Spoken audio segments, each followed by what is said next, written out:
A very good day to Dr. Ahmad Faiz. So today my group and I will be presenting on our proposed project, which is the sustainable building, which is called Luxy Apartment. So before we start off with our presentation, allow me to introduce my group members, which are AMISHA, QAISARA, myself, Michelle, JEQUEN, and Zikri.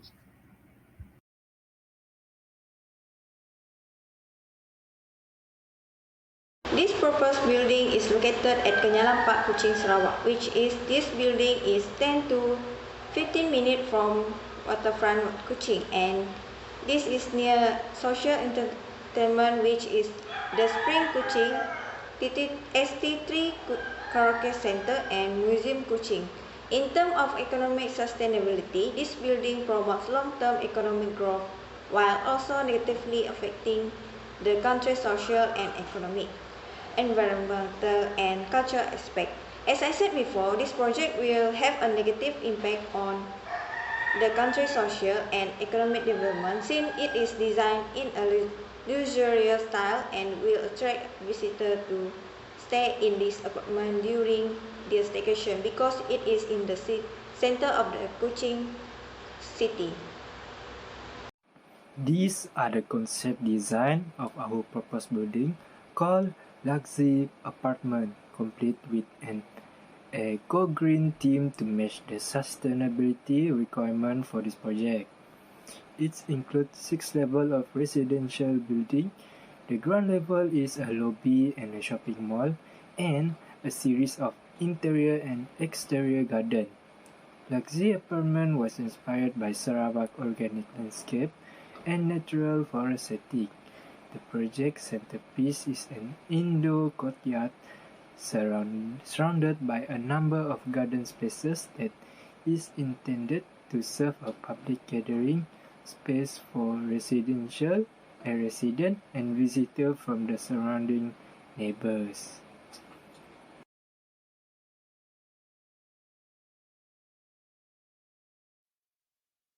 The plan shape of a building is influence the structure, environment, construction costs, and maintenance costs of building. Shape plan for this building we propose rectangular shape. Commonly, the shape design of apartment mostly in rectangular shape. Generally, building with simple design, the cost will be lowest. If we choose complicated design, the cost of building will increase, plus complicated area will reduce usable area. Roofing system for this apartment is flat roof. Simple design, more economical than complicated design. The gross floor area for this apartment is 5,400 meters square. Ratio of wall area is 6. In general, the increased size of building the lower unit cost. Cost does not rise in proportionate with increase in size. The greater the floor area, the lower the cost per meter square. The greater size of building, the higher construction cost. This is because increased quantity of material, electricity, massive machineries plant, and this apartment is a large building. The work area is small, so that means this apartment is more economical to build.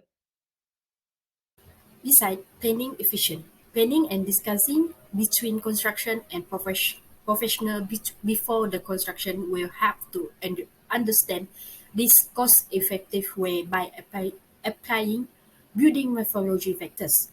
Hence, we can reduce unnecessary costs and minimize the proposed project life cost. There are 5 ways to make the building planning efficient by applying building methodology factors. The first one is energy efficiency. Incorporating design elements such as passive solar heating and cooling, high efficiency heating, ventilation, and air conditioning (HVAC) system, and an energy efficient appliance and lighting can help to reduce building energy consumption.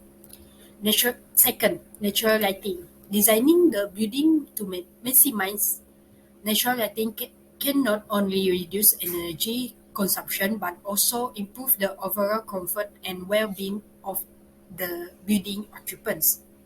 Third, ventilation. Proper ventilation is essential for the health and comfort of a building occupants. Natural light ventilation strategy can be incorporated into the building design to reduce energy consumption and improve indoor air quality. Fourth, durability and maintenance. Building design that is durable and easy to maintain can have to reduce the long-term cost of building ownership. For this building, we use precast concrete for wall, floor, and staircase so it more durable and easy to maintain compared to other material. 5. Water conservation. Incorporating water conservation measures such as low flow features and rainwater harvesting can have to reduce the building water consumption. So, this planning efficiency can have the building to be sustainable in economy, social, as well as environment sustainable. For the total height of our building are 25 meters in height to meet the standard requirement for high-rise building. The building total height cost will increase if the total height and the story height also increase. It is necessary to build a high-rise building at limited and expensive land area, such as at the Kenyalang Park, but there are also factors that need to be considered when determining a total height of a building. 1. Aesthetic and prestige purposes. A tall building can easily be recognized by a citizen that can lead to a profit to a certain building. 2. It is necessary to build a high-rise building to get a bigger GFA. 3. The foundation cost will decrease with an increase in height of story of the foundation does not changes. 4. Cost changes can according to type shape. Cost change according to a type, shape, and construction of a building. As mentioned earlier, variation in story height will cause changes in building costs. If the height of the story building too low, it may cause some discomfort to the residents who live in the building. So, we already designed our proposed building to have a 3.5 meter per story height, which is considered practical for majority of building. With greater height, allow accommodate larger machineries to operate when building the project.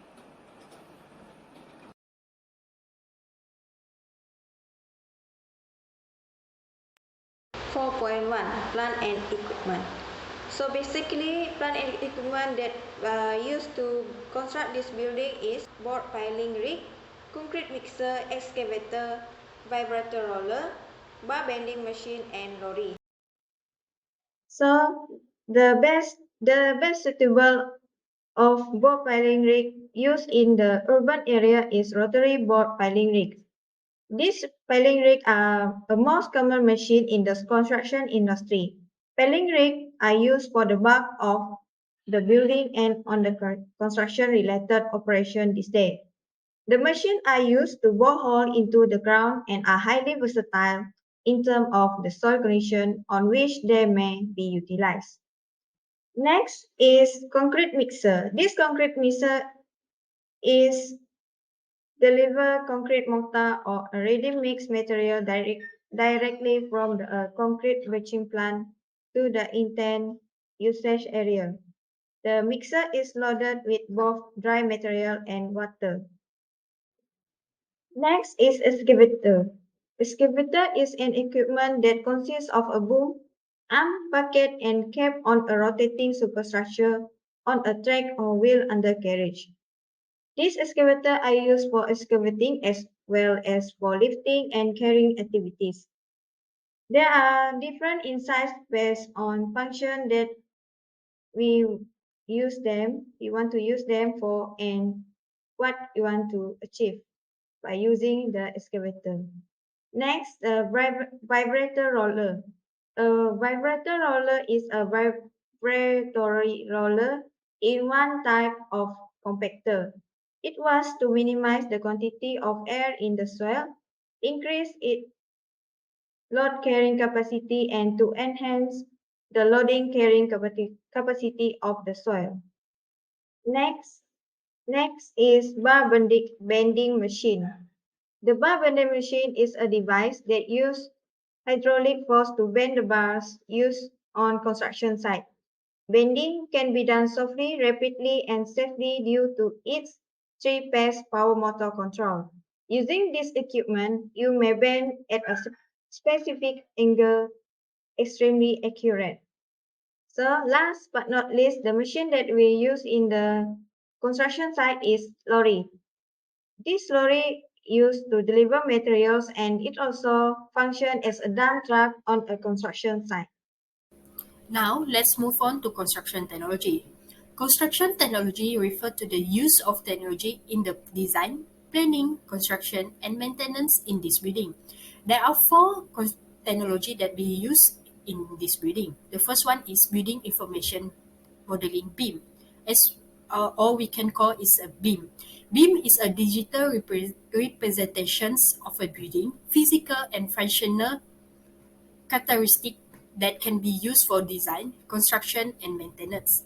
It allows for a better collaboration among different stakeholders and improve the accuracy and efficiency of building design. For example, it is used in architect, engineer, and construction to enhance design and construction process, improve communication, and reduce error and waste. Second, 3D printing. 3D printing technology can be used to create building components such as wall, floor, and roof, which can reduce construction time and cost. Third, smart building technology.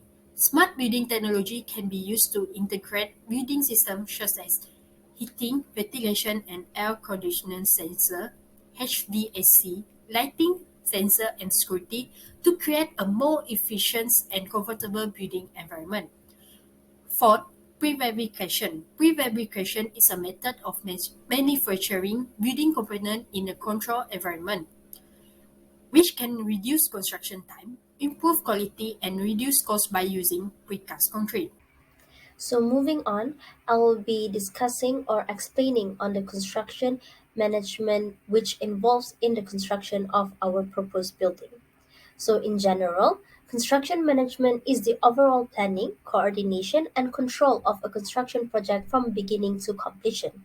Construction managers structure and facilitate budgets, set and maintain schedules, oversee on-site safety, and make sure that everyone completes duties on time. In addition, they communicate with many people, including contractors, construction workers, architects, vendors, and clients. The construction manager is also responsible for overseeing the procurement of materials and equipment and for ensuring that the finished building meets the owner's needs and specifications. So this is the continuation of the previous slide where I will be explaining on the 5 stages of managing construction projects. So first stage is the planning and development. Determining whether to pursue a project is the first and most important part of the construction process. Halting projects after they've begun is costly, and the further they progress, the greater the potential losses become. Therefore, feasibility studies, capital budgeting, pro-con lists, and extensive input from stakeholders are staples of the stage. So next, once the project is decided, it's time for the creative juices to start flowing. The design phases involves developing everything from the basic concept of the project to the detailed blueprints that show the final design. The design evolves from initial sketches to finished drawings and specifications, but each iteration should meet the project's requirements while keeping the timeline in mind and cost under control. Thirdly, once the design is finalized and approved, it's time to move on to the pre-construction phase.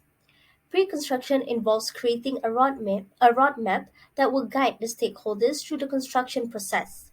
It's about building a game plan for the project that shows everyone what they need to do, when they need to do it, how they should accomplish it, and what it should cost.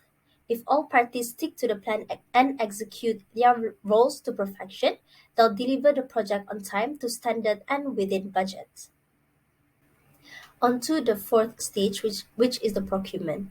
Procurement encompasses sourcing, purchasing, and transporting the materials and services needed to complete the project.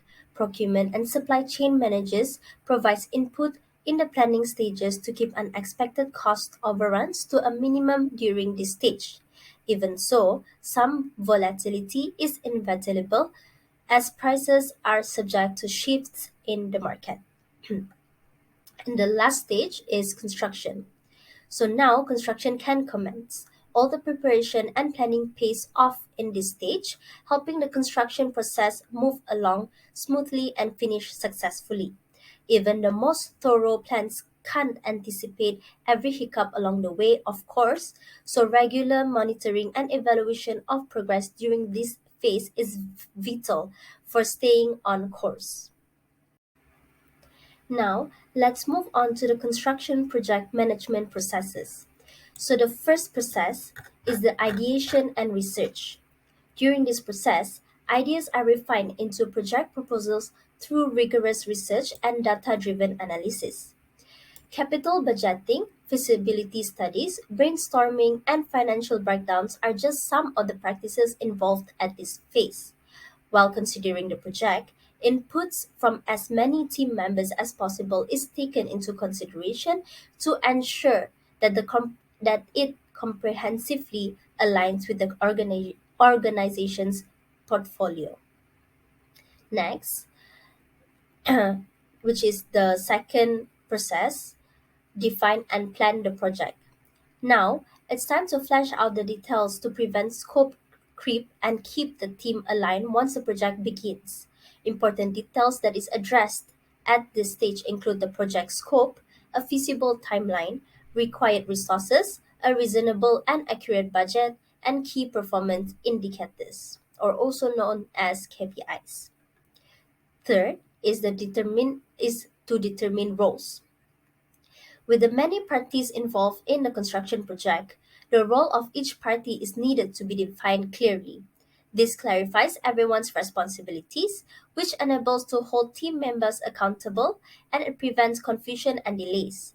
When all team members know their role in the project and how to accomplish their tasks, redundancies disappear and tasks don't slip through the cracks. Lastly, which is the fourth stage, is finalize and execute construction plans. Before actual construction kicks off, project managers meet with the appropriate stakeholders to review the plan and ensure everyone is on the same page.